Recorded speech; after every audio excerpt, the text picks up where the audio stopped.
Okay, for week 12, Friday, I will talk about pages 36 through 57 and sort of reflect on those. Now, the quiz for 58 through 74 is scheduled today, and I won't be talking about those pages until Monday's video. So that being said, if you've been kind of relying on these videos to help get you through the book and you really want to be able to see this explanation before you take the quiz, let me know and I'll unlock week 13 early so that you can, use that resource. But if you've been taking the quizzes first and viewing the videos afterwards anyways, then you'll just have to wait a couple of days and hear about Monday's video next week. So 36 through 57, we start with our killers. They have made it to Emporia, Kansas, so they are on their way towards the Clutter household.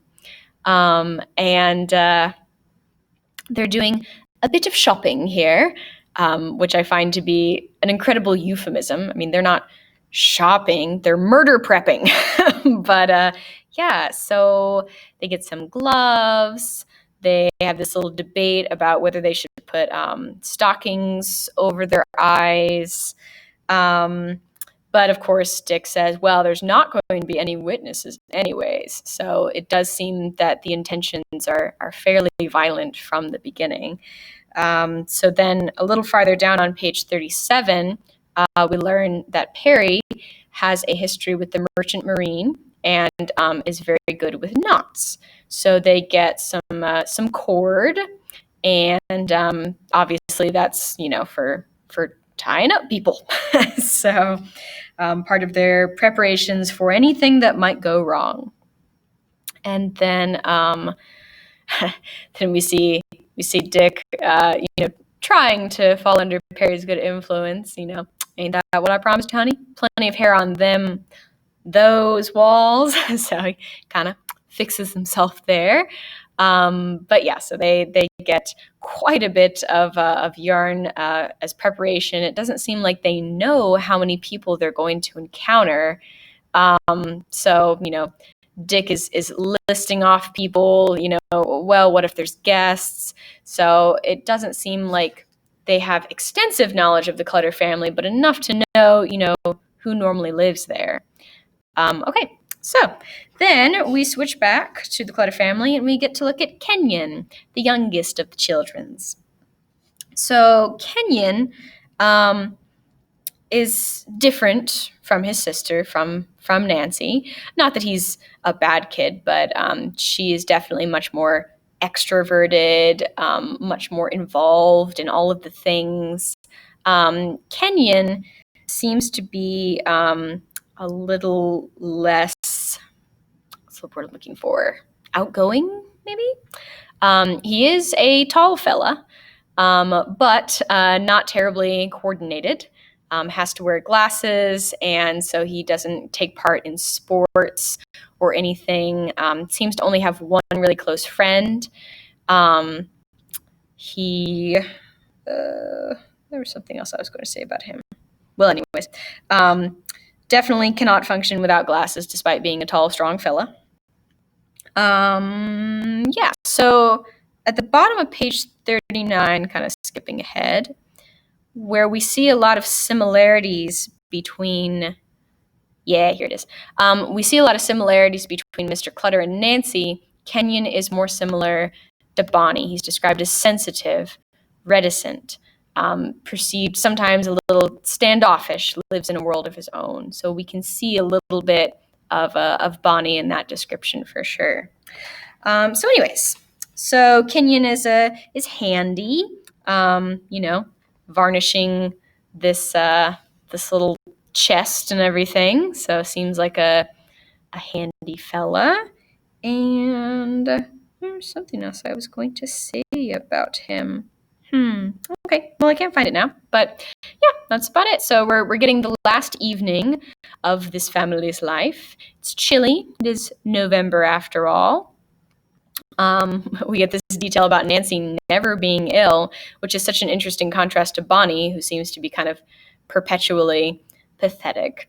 And then the last thing that we get, Mr. Helm, who's working on the farm, one of the last things that he says, and obviously this is probably from an interview after the fact, was nothing out of the ordinary. Everything seems normal, just another day. So all is quiet and peaceful. Okay, back to our killers. So Dick and Perry had that argument about the hosiery. Should they buy should they buy stockings to put over their faces? And of course, Dick said it would be useless unless they were black because of his facial deformity.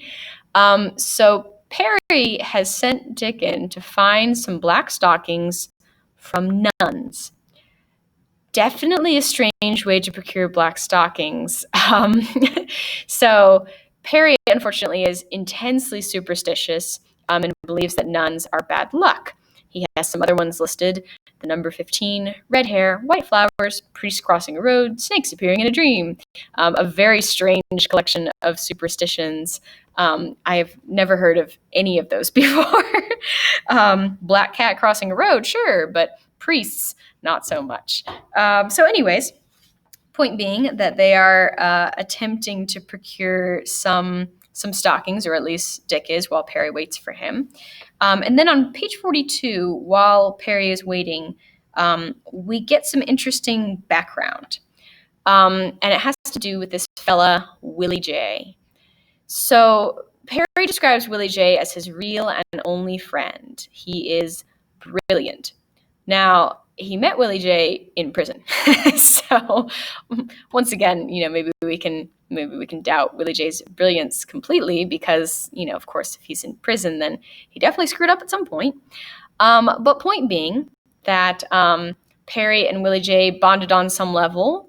Willie J thought Perry was a poet, something rare and savable. He wanted to bring him to God. And Perry, in hopes of impressing him, created this pastel drawing of Jesus. And it actually, hung in the prison for a very long time.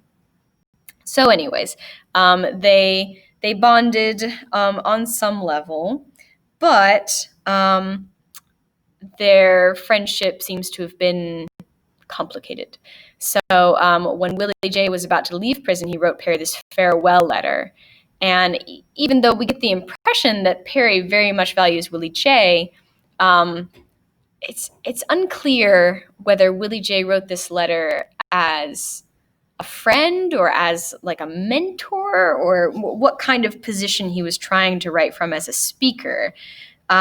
Because he talks about Perry's tendency towards self-destruction. You are strong, but there's a flaw in your strength, and unless you learn to control it, the flaw will prove stronger than your strength and defeat you. What is your flaw? Now, I don't know about you guys, but most of the time with my friends, I don't sit around and talk about their flaws, which makes me wonder if Willie J is coming from a different place here. Willie J identifies that Perry has occasional explosive emotional reaction out of all proportion to the occasion. So it's one thing to be sensitive and emotional. It's another thing to react out of proportion. That means that when you should be this mad, you're like way up above that. Now, so far, we haven't seen any signs of Perry's anger, but since this person from his past has identified this as a flaw in him, it's definitely something to keep an eye out for. When will Perry go from being this sort of fanciful dreamer to exploding? Anyways, so these other aspects of the letter, talk about how Perry might be his own enemy and he needs to stop viewing other people as his enemies. And anyways, so I feel like we can kind of see Perry as torn by these two influences. On the one hand, Willie J, has a desire to bring him to God, has a desire to help him improve himself, has a desire to make him a better person. And then his other friend, Dick, seems to be urging him on a path towards violence and murder. So it's interesting that Perry ended up with Dick on this score. But we find out about that as well. So if you flip ahead a little bit to page 45, da, da, da, da. And of course, Willie J didn't think too much of Dick, thought he was shallow, a vicious blusterer. But Perry found out, oh gosh. Yeah, here it is. Perry found out that the date for Dick's invitation, Dick told him to come to Canvas, coincided with the time of Willie J's release. So I think I might have said the wrong thing just now. Perry was the one being released, not Willie J. My bad. Got it backwards. But anyways, so he thought to himself, well, Dick invited me. Willie J's getting out soon. I'll just go and see what happens. And unfortunately, what happened was that Willie J had already left town, that he wasn't even there by the time that Perry got there. So instead of having two options for, which direction he might be kind of pulled towards, he doesn't have any. He just has Dick. That's his only option. He has no other choices at hand. So that's kind of how he got in the situation he was in. So it's interesting to wonder, what if he'd been a little earlier? What if he had been able to see Willie J? Would Willie J have had a better influence on him? I don't know. Who knows? And I do want to address something, and I try to address this pretty early on. I think I forgot in the last section, but Dick and his little pet names, Honey, Sugar. Down here in the South, a lot of times, you hear people use little pet names like that, and it doesn't mean anything aside from, just a kind of term of endearment. I mean, I've women at the grocery store say, "Oh, come here, honey, let me help you with that," So a lot of people try and read into Dick and Perry's relationship and think that, like, maybe since Dick is using these terms of endearment, that there's like something sexual going on between them. And I'm just going to go ahead and put a hard no out there on that. So Dick and Perry are not gay, either together or, in terms of general sexual orientation. Now, Truman Capote, our author, very gay. But Dick and Perry are not, and we'll learn more about their romantic history and sexual preferences and things later on, but for now, I just wanted to head off any suspicions you may have on that area, that Dick is using these terms not in a, you are my romantic interest kind of way, but almost in a derogatory way. Think about the people you might say, like, oh, sugar, oh, honey, probably not people you view as your equal in some way, perhaps, but anyways, so Dick definitely sees Perry as a follower, someone he can sort of drag along with him on this crazy adventure. Okay, next section.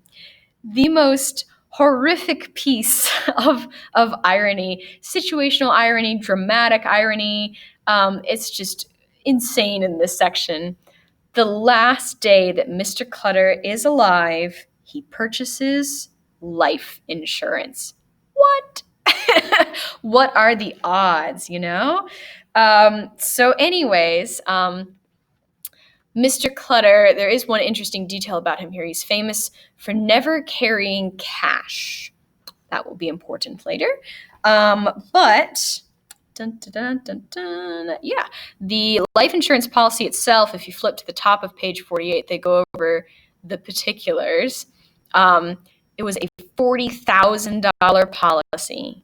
In the event of death by accidental means, it pays double indemnity. So that means that Mr. Clutter has basically just insured $80,000 for, whoever is to receive this life insurance, because he's going to die very, very shortly. So insane, absolutely insane. Our next section with our killers picks up with Perry singing a Christian hymn. So perhaps it's just the only music he knows. Perhaps Perry is religious somewhere deep down on the inside, but kind of a strange thing for our killer to be walking around singing about Jesus, but whatever. So yeah, we're still in transit here. On page 49, about the middle of the page, Perry starts talking about his dreams again. Mexico, Japan, so Perry definitely has some ambitions. Let's see. Yeah, nothing else crazy in this page and a half little section. Just more of Perry singing about the Son of God, and just adding to the kind of unexpected nature of these killers. Yes. So next section. Don't want to go past it or anything. Yeah. Okay. Next section, we have a little teaser here. This starts on the top of page 50. Giving evidence prior to taking a lie detector test. So that tells us immediately that Bobby Rupp was at one point at least considered to be a suspect in the murder of the Clutter family. You don't take a lie detector test just for fun. Obviously, if he was given a lie detector test, then it was because the police considered him a suspect. So he is describing the last night that he spent with the family over at the Clutters, watching television, talking about, his beautiful girlfriend, Nancy. Again, nothing out of the ordinary, nothing very startling. Talks about the shows that they watched, the phone ringing, nothing super crazy. So he also mentions atmospherically that the moon was very bright on this night. It is cold and kind of windy. It is November after all. He saw nothing. When he is asked in retrospect, he says, well, I think somebody must have been hiding there, maybe down among the trees, somebody just waiting for me to leave.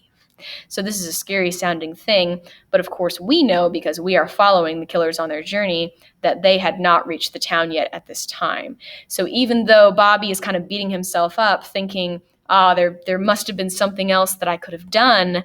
I should have noticed that somebody was there. There wasn't anything that he could have done. Poor little Bobby Rupp was just, completely innocent, and he left when he was supposed to leave, and it was definitely before the killers got there. So, yeah. All right. Back to our killers. They're getting closer, having a solid tuck-in. Kind of an ominous thing, it reminds me of the last meal that prisoners get, before they're executed for death row. Like, oh, I've got to make sure I eat really well before I go do this dangerous thing here. So they're going all out, having all of the food and everything. And this is at the top of 53. So yeah, we had a little bit more conversation between the gentlemen. Now, there's a really interesting fact dropped very casually at the bottom of page 54. So, scrolling ahead a bit. Yeah. Right about here, we get Dick's first impression of Perry. Good guy, kind of stuck on himself, sentimental, too much the dreamer, and that's kind of what we're seeing from Perry so far. But then, Perry, one day, described a murder. Simply for the hell of it, he had killed a colored man in Las Vegas, beaten him to death with a bicycle chain. Whoa! So that definitely doesn't necessarily fit with the image that's presented to us of Perry, but we did have Willie J's assessment of him as someone who has these explosive incidents of rage. So unclear at this point whether it's true. I mean, obviously, Perry was definitely never arrested or charged for this crime. Otherwise, he'd definitely still be in jail. But was this a secret murder that Perry committed and he entrusted Dick with the details of it? Or was he just making something up? So Dick does mention, sometimes, people boast about murder, try and make themselves seem tough. But Dick is convinced that Perry must be a natural killer. Sane, but conscienceless. So Dick seeks to profitably exploit Terry's natural killer talent. We also get some more dramatic irony here, and find out that Dick doesn't really seem to care about all this buried treasure stuff. So all of Perry's dreams of Mexico and Japan, Dick is humoring him. He's playing him. He's using him. Dick wants a regular life. He wants a business of his own, a house, a horse to ride, a new car, and, quote, plenty of blonde chicken. Now, these are not actual chickens he's referring to, of course. I'm sure you've heard females referred to before as chicks. This was kind of the origin of the phrase. So it seems like Dick has a very certain type of woman that he is interested in. All right. So a little bit more about our killer's dreams as they make it closer to the town. Okay. Last little bit here. At the bottom of page 55, we're back with Nancy for a moment, get a little description of her bedroom, goes on to page 56. This is, of course, probably some of the last actions that she will be taking before the killers arrive and end up slaughtering the family. She lays out her dress for church, and we get this delightful detail. It was the dress in which she was to be buried. So made her own dress, so talented, so wonderful, this little Nancy, and the only thing this dress will be good for anymore is accompanying her into eternity. We get her last little diary entry, everything is normal. But anyways, so that is our last kind of, what's the word I'm looking for? Like kind of in the moment look, our last live look of Nancy and the family. And then we get this paragraph. This, I think, is a really interesting and telling paragraph. This is it. This is it. This has to be it. There's the school. There's the garage. Now we turn south. So this kind of gibberish that Dick is mumbling. The bank. That must be the bank. Now we turn west. See the trees? This is it. This has to be it. Now, the way that Dick is talking, does this sound like a place that he has been before? I would say probably not. This has to be it. That must be the bank. This sounds like a person who has received directions from someone else and is following those directions to find this house, which it was made very clear is not a house that one comes upon by accident. So they definitely are going to the clutter house purposefully and intentionally. They did not wander upon it. But we get the impression that neither of them has actually been to the clutter house before. So how do they know the clutters? Do they know the clutters? Who would be sending them to the clutter house if they are not going there of their own accord and their own volition? It just deepens the mystery. So the car crept forward. They're making it towards the house. And that's where we stopped in that section. So the next section, 58 through 74, and that's the last section in part 1, there are so many crucial little details to make note of. I almost would recommend like making a list or something, like making yourself some notes, which is totally fine. You're the one making the notes. You're the one noticing the things. In the past, I've told students to take like sticky notes and stick them in the book so they can make note of important things, but however you'd like to do it. But just be aware that 58 through 74, there are a lot of little details to notice as we work our way through the crime scene.